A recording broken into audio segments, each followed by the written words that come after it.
देवी मैया के चैत कुवार महीनामा भावेला।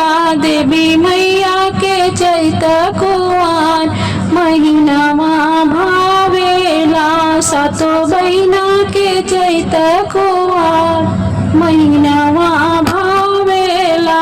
देवी मैया के चैत कुवार महीनामा भावेला।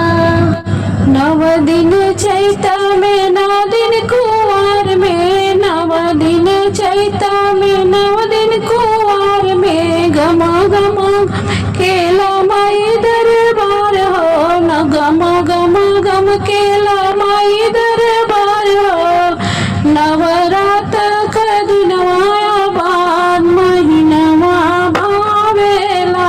नवरात्र का दिनवा बाद महीनावा भावेला। देवी मैया के चैत कुवार महीनावा भावेला। देवी मैया के चैत कुवार महीनावा भावेला। निबिया के पेड़ मैया धरिया चढ़त बा। निबिया के पेड़वा धरिया चढ़त बा। धरिया चढ़त बा। धरिया चढ़त बा। झूम झूम गीतिया पचरा गावत बा। झूम झूम गीतिया पचरा गावत बा। मैया भर देली हाँ मैया भर देली अनधन भंडार महीनावा भावेला। मैया भर देली अनधन भंडार महीनावा भावेला। सातो बहिना के चैत कुवार महीनावा भावेला।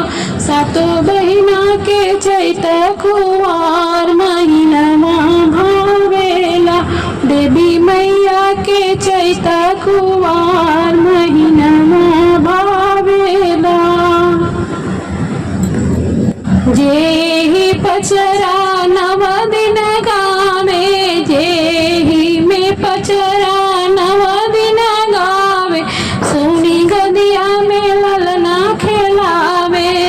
जेहि पचरा 9 दिन गावे। सोनी गदिया में ललना खिलावे। सोनी गदिया में ललना खिलावे। देवी मैया के महिमाया पार महीनावा भावेला। देवी मैया के महिमाया पार महीनावा भावेला। देवी मैया के महिमाया पार महीनावा भावेला। सातो देवी के महिमाया पार महीनावा भावेला। देवी मैया के चैत कुवार महीनावा भावेला। देवी मैया के चैत कुवार महीनावा भावेला। सातो बहिनी के चैत कुवार महीनावा भावेला। सातो बहिनी के चैत कुवार महीनावा